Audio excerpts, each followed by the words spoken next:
कैसे काम करते हैं क्लियर ना एक सबसे हो जाएगा। ये तो सिंपल सी स्टार्ट है, मोटर को स्टार्ट करता है, ठीक है। मोटर के लिए ही होता है बस ये, ठीक है। सिंगल फेस हो, इंडक्शन मोटर हो, डीसी मोटर हो, एसी मोटर हो, दो टाइप की मोटर होती है, एसी और डीसी, ठीक है ना। तो स्टार्टर हो गए। तो अब दो टाइप की मोटर होती है। सप्लाई आप लोगों को पता है दो टाइप की होती है, एसी डीसी, ठीक है ना। तो जो डीसी, अब डीसी मोटर जो हो गई, जो डीसी मोटर को स्टार्ट करें वो स्टार्टर क्या कहलाएंगे? DC starter. डीसी स्टार्टर, ठीक है। जो एसी को स्टार्ट करे वो एसी स्टार्टर। AC starter. अब क्या क्या एग्जांपल होते हैं? एग्जांपल एसी स्टार्टर कौन से होते हैं? सुना होगा डीओएल, दूसरा स्टार डेल्टा, ठीक है। तीसरा ऑटो ट्रांसफार्मर स्टार्टर, सूरज नहीं है, ऑटो ट्रांसफार्मर स्टार्टर, कोई नहीं स्टार्टर, ओके। और और डीसी में होता है, डीसी में स्टार्टर कोई बता सकता है? डीसी के स्टार्टर का नाम है example 3 port starter, 3 port starter, okay. और 4 पोर्ट स्टार्टर, ये होते हैं स्टार्टर। तो डीसी जो हमारे यूज होता है, डीसी एप्लीकेशंस होती है बस रोलिंग व्हील्स में, रोलिंग व्हील्स या फिर कोई कॉइल्स बन रही है जहाँ पे स्टील का काम हो रहा है, वहाँ पे डीसी मोटर्स यूज होती है। तो हमने रोलिंग व्हील्स में यूज होती है, रोलिंग व्हील्स। और इनका एप्लीकेशन कहाँ पर है? कमर्शियल बिल्डिंग, कमर्शियल, डोमेस्टिक और मॉल्स, शॉपिंग मॉल। डोमेस्टिक हो गया और नॉर्मल पावर हाउस, ये इनका यूज हो गया, ठीक है। समझ में आ रहा है? एसी और डीसी स्टार्टर। तो हमको सबसे ज्यादा किसकी जरूरत है? AC starter. एसी स्टार्टर क्या होता है? स्टार्टर क्या होता है ना, एक्चुअली क्या है ना, कोई भी मोटर, कोई भी चीज को हम अगर इनिशियली स्टार्ट करते हैं तो क्या है ना, वो एकदम से लोड ड्रॉप करती है। जैसे गाँव में देखा होगा, कोई चक्की चलाता है, कोई आटा चक्की होती है, तो तुम्हारे आसपास का वोल्टेज बैठ जाता है, कम हो जाता है, फ्लक्चुएट होता है कुछ ना कुछ, ठीक है ना। तो स्टार्टिंग में क्या होता है, कोई भी मोटर होती है ना, जब वो रोटेट करती है ना, तो क्या है ना, एक वो होता है बैक ईएमएफ, ठीक है ना। एक होता है वोल्टेज इक्वल टू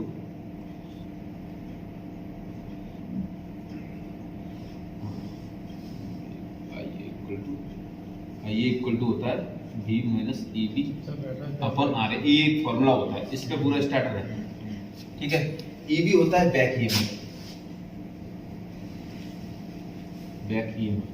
अब एकदम से करंट खींचेगी वो, ठीक है ना।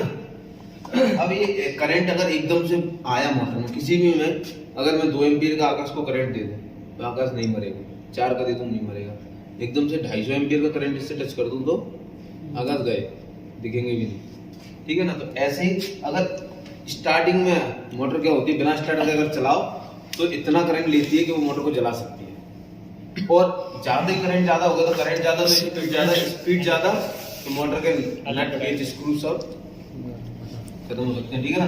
तो आईए ज्यादा नहीं होना चाहिए, हमारा टारगेट क्या है? आईए ज्यादा नहीं चाहिए। आईए क्या है ना, आईए स्टैंड्स फॉर करंट हो गया, वोल्टेज हो गया, जो वोल्टेज हम दे रहे हैं, ठीक है। और ये हो गया बैक ईएमएफ, ठीक है ना। और ये हो गया रेजिस्टेंस। रेजिस्टेंस कौन सा रेजिस्टेंस? आर्मेचर रेजिस्टेंस या बाइंडिंग रेजिस्टेंस, या बाइंडिंग रेजिस्टेंस, ओके। रेजिस्टेंस अब क्या होता है, ठीक है ना, V minus EB upon RA हो गया। अब ये बताओ आईए को कैसे कम कर सकते हैं? मान लो कि आईए को कम करना है तो मैं इसको ऐसे बोल सकता हूं, कम ये आईए कम कर सकते हैं हम। अगर मान लो वोल्टेज हमारा 400 है, अगर बैक ईएमएफ हमारा कितना, बैक ईएमएफ तो भूल ही जाओ, बैक ईएमएफ नहीं होगी क्योंकि स्टार्टर हम सर्किट में नहीं ला रहे। स्टार्टर का मैथ समझना क्या है, वोल्टेज 400 है और रेजिस्टेंस हमारा, मान लो रेजिस्टेंस हमारा ज़्यादा से 10 मेगा ओम होगा, 10 ओम होगा, 30, मतलब जो भी है 10 होगा, क्योंकि पर यूनिट होता है, फिर पूरी बाइंडिंग का अलग हो जाता है, तो चीज़ें। अब ये 10 है, मान लें 10 से ही हो गया 40 एम्पियर, ठीक है। अगर ये मान लो 400 है और ये मान लो 10 मेगा ओम हो गया, mega ohm into 10 to the power 6, ठीक है ना? नहीं ये कौन सा, ठीक है ना? तो मतलब रेजिस्टेंस से इफेक्ट पड़ रहा है। रेजिस्टेंस अगर कम ज्यादा करें, अगर हम 10 की जगह 20 कर दें तो कम हो जाएगा करंट। स्टार्टिंग की बात बता रहा हूँ। 20 की जगह हम 40 कर दें तो 400 में भाग देंगे तो 10 रह जाएगा। मतलब कुल मिला के एक तो हमें चीज क्लियर आ गई कि रेजिस्टेंस से कवर अप हो सकता है। और बैक ईएमएफ हमारा जब तक मोटर थोड़ी बहुत नहीं चलेगी तो तब तक वो बनेगा ही नहीं, तो इसको तो हम कहीं से लाएंगे। और दूसरा करंट कम किससे हो सकता है? अगर मान लो ये अभी हम क्या कर रहे थे, 400 में 20 का भाग दे रहे थे, पर हम ऊपर भी तो कम कर सकते हैं। 400 का किसी तरह से हमारा 300 हो जाए, है ना? तो ये कब होगा? जब ये बैक ईएमएफ आएगा। ये क्या होता है, न्यूटन का एक नियम था, हर आदमी अपोजिट प्रतिक्रिया करता है। तो अगर मोटर घूम रही है ना, तो वो जिस वोल्टेज की वजह से घूमी है ना, तो वो खुद का भी एक वोल्टेज बनाती है जो उसका अपोजिट करता है, उसको मतलब अपोज होने को, मतलब उसको अपोजिट रहता है और उसको रोकने की कोशिश करता है। मतलब बैक में ही है, मतलब वोल्टेज जो आई हमारी उसको अप्रोच करेगा। वो अप्रोच मतलब तुम कैसे समझ सकते हो, जैसे अब ये दीपक जाना चाहता है, अभी दीवार पे जब लेटना आएगा तो दीवार नहीं जाने देगी क्योंकि इसमें इतना फोर्स है। अगर इसी की जगह महेश होगा तो दीपक चला जाएगा, समझ रहे हो ना? तो वो सब चीजें बैक ईएमएफ कब आएगा? जब मोटर चल जाएगी तो। पर पहले तो केस ये है ना कि चल ही नहीं रही। स्टार्टिंग टाइम में तुम साइकिल चला रहे हो तो साइकिल पे भी पेडल मारते हो तो पहला पेडल सबसे तेज मारता है, पूरा वजन रखना पड़ता है, तब साइकिल रोटेट होना स्टार्ट होती है। तो इस तरह से बैक ईएमएफ का रोल तो खत्म।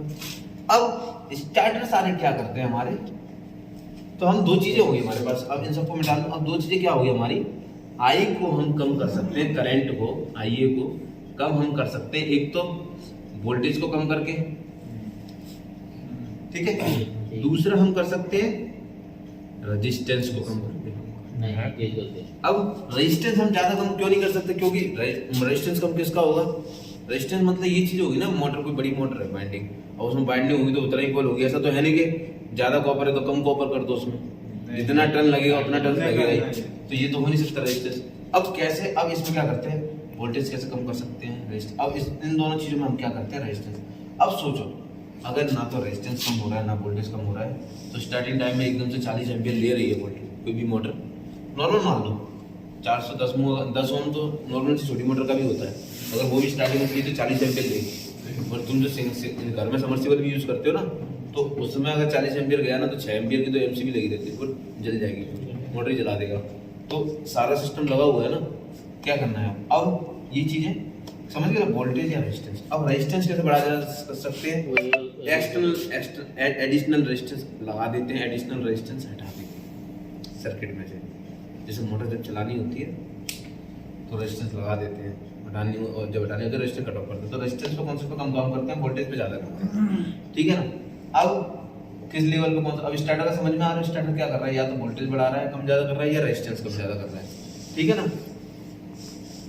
आगे समझ में, स्टार्टर की जरूरत क्या आ रही है, अगर नहीं रहेगा स्टार्टर तो करंट ज्यादा लेगी, मोटर सीधे डायरेक्ट चलेगी तो जल जाएगी। और छोटी मोटी मोटर चल जाती है पर बड़ी मोटर नहीं चलेगी। अब हम सीधे स्टार्टर पे आते हैं, इसका फोटो खींचना किसी रेजिस्टेंस तो इंक्रीज करेंगे अगर हमको बढ़ाना है तो वो एरो ऊपर कर दीजिए।